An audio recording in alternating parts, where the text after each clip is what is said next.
The town of Dry Creek gathered beneath the crooked hanging tree as the sun blazed high above the dust-laden street.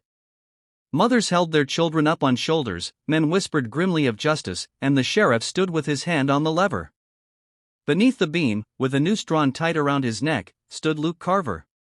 His face was hardened, ice-cold and steady, but no man could mistake the shadow of death that loomed over him. The accusations had been swift horse theft, murder, lawlessness. In this place, where trials were short and tempers shorter, such charges led only to one ending. The people wanted blood, and the scaffold promised to give it. Silence gripped the crowd as the moment came, when a single tug of the lever would send Carver into eternity. Then a woman's voice cut through the stillness. Evelyn Ward stepped forward, her presence alone halting the sheriff's hand. She was the widow Dry Creek respected above all, a woman who had endured grief yet never bent beneath it, who gave freely to neighbors and carried herself with dignity. She pleaded for mercy, not with weakness but with a strength that stilled the restless crowd. She argued that justice without doubt was not justice at all, that a man's life should not be stolen on suspicion alone. Because it was Evelyn who spoke, the judge relented. Luke Carver was spared, though not freed. His fate would remain tied to Evelyn, placed in her care until the truth of his guilt or innocence could be known. The people left muttering that justice had been cheated, but Evelyn's eyes never left Carver. And when he stepped down from the scaffold, his gaze lingered on her not with gratitude but with recognition, as though he had seen her long before Dry Creek ever knew her name. Beneath her calm, Evelyn carried a secret. Years ago, she had not been Evelyn Ward at all. She had been Clara Hale, a saloon girl swept into the company of men who lived and died by crime. She had fled that world, shedding Clara like an old skin, determined never to look back. Yet Luke Carver's presence cracked open the silence she had built. He knew her. In his eyes was the shadow of the woman she once had been, and in his words he hinted at truths the town had never heard. Now bound by law to share her roof, Evelyn lived under the constant weight of his knowledge. Every glance between them was sharp with mistrust. Carver never spoke her past aloud, but in the smallest of ways he reminded her he remembered.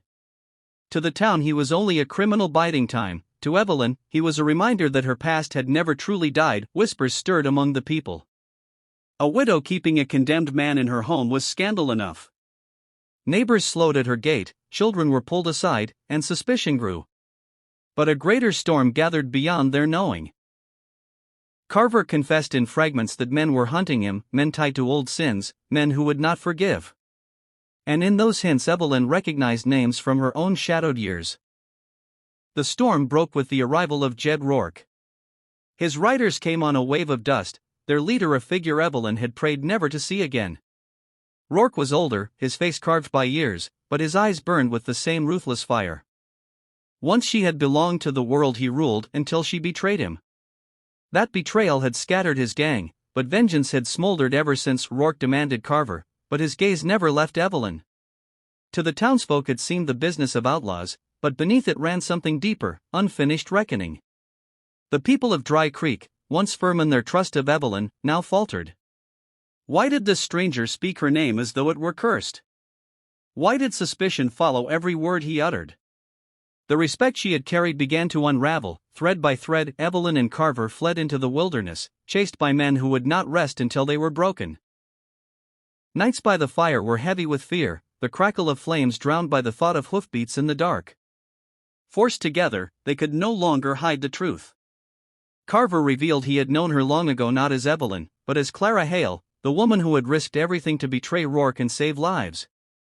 His survival, like hers, had been born of choices that carved deep scars. The chase ended in a canyon of stone, where the riders closed in and the past stood face to face with the present. Gunfire shattered the silence, echoing against the walls. Carver fought with desperate fury, but it was Evelyn who faced Rourke himself. Their struggle was more than the clash of weapons, it was the collision of betrayal and memory, of who she had been and who she had become. When the dust settled, Rourke lay dead, struck down by the woman who had once lived in his shadow but now stood free of it. The victory was bitter.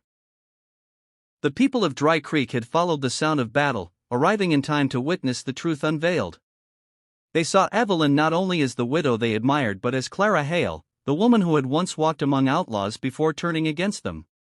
Some recoiled, whispering of lies and deceit. Others, with reluctant respect, acknowledged her courage.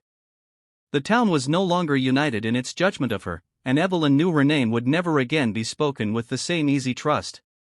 Luke Carver, cleared at last of false charges, chose to leave. Freedom, he knew, lay on the road ahead, not in a town that had nearly hanged him. Before he went, he gave Evelyn the only absolution he could, that the past she carried was not the whole of who she was. She had built something new, and though scarred, it belonged to her. Evelyn remained in Dry Creek, no longer the flawless figure of respect, nor the buried ghost of Clara Hale, but something in between, something real.